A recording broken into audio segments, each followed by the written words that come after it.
Hello friends, today we will discuss about citation, I-10 index, H index and M index. The reason to include this topic in this channel is this H index is first proposed by the famous physicist George E. Hirsch. Okay, so let's see. We know about Google Scholar, that is scholar.google.com. So if you go in this website, we can see this kind of picture. Here in this search bar you can search the research journal name and or author name. You can see their publication. So Google Scholar is basically a scholar literature search engine that indexes research article in a particular way. But if we see someone's Google Scholar profile, it will look like this. Here you can see some terms like citations, H index, I-10 index. In this case, citations is 5420 and H index is 38. I-10 index is 93. So we will discuss about all three as well as M index. Now first is citation. So a citation is the reference of the source of information that someone is using in research paper or articles. So if a research paper has citation 5, that means that research paper is used as a reference by 5 different research paper journals. So total number of citation means the summation of each paper citation. For example, if someone has 3 research paper and each paper is cited by 3, 2 and 5 respectively, then total number of citation is 3 plus 2 plus 5 equal to 10. Next is I-10 index.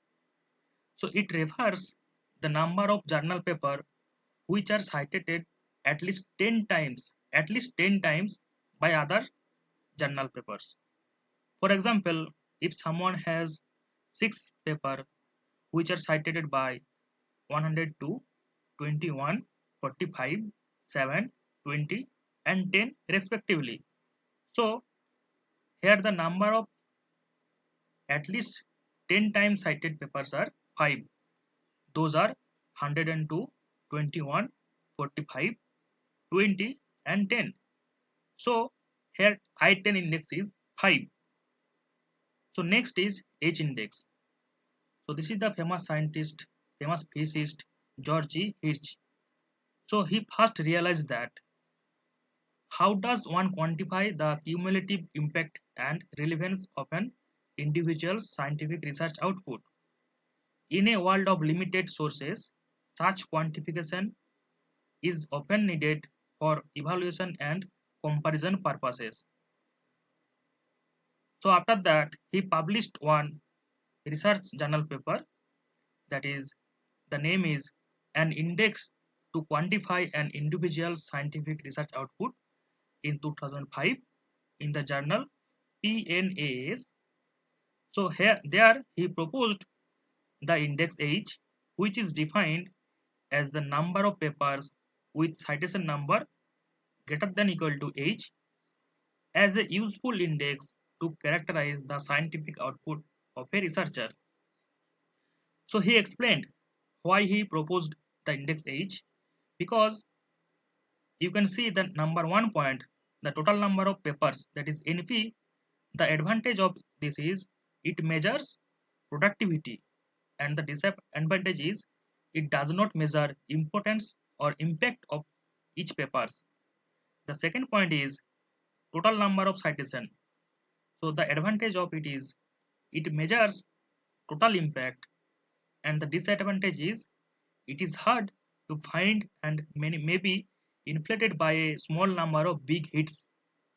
And the third point is citations per paper, that is total number of citation divided by the number of papers. So the advantage of it is it allows comparison of scientists of different ages, and the disadvantage is it is hard to find, rewards low productivity and penalizes high productivity. Now fourth point is the number of significant papers. For example, here the author defined that those papers are cited more than 50 times. That is, number of significant papers means here he considered y equal to 50, and in this case the advantage is it eliminates all the disadvantage of the above three, and it gives an idea of broad and sustained impact. And the disadvantage is this y is arbitrary, and it will randomly favor or disfavor individuals. For example, if y equal to 50 and if someone considering y equal to 40, then in this case the significant papers, number of significant papers will be different. And if someone consider y equal to 10, then in this case the number of significant papers will also change. Now fifth number is number of citation to each of the q most cited papers. Here author considered q equal to 5.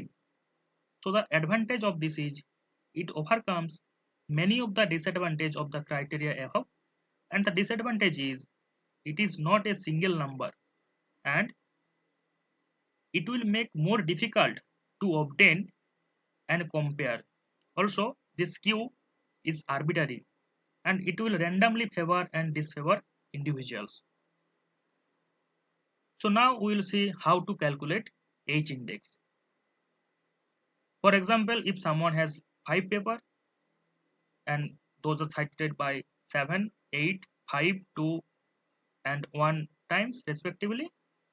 So in this case, the 7 cited paper, 8 cited paper and 5 cited paper, those 3 papers are at least cited by 3, and you can see that 4th paper are not cited by 3, that is the 2, and 5th paper is cited by 1. So if we can arrange the all the papers according to the citations, that is decreasing order, then we can see the number of cited paper, that is in this case here 7, 8, 5, those 3 papers are cited at least 3 times. So here H index is 3. Now next is M index. So in the same paper he gave another relation with the H index and the N. This N is the number of years in which the researcher published in his total publication in this time period. So he gave the relation, that is H of the order of M into N, provided that N is not too small. So for example, according to him, he gave one example, that is if someone has H index equal to 20 and after 20 years of scientific activity his M will become 1. So in that case he can characterize that person a successful scientist. So these are all. If you enjoyed our video, please like and subscribe our channel. Thank you.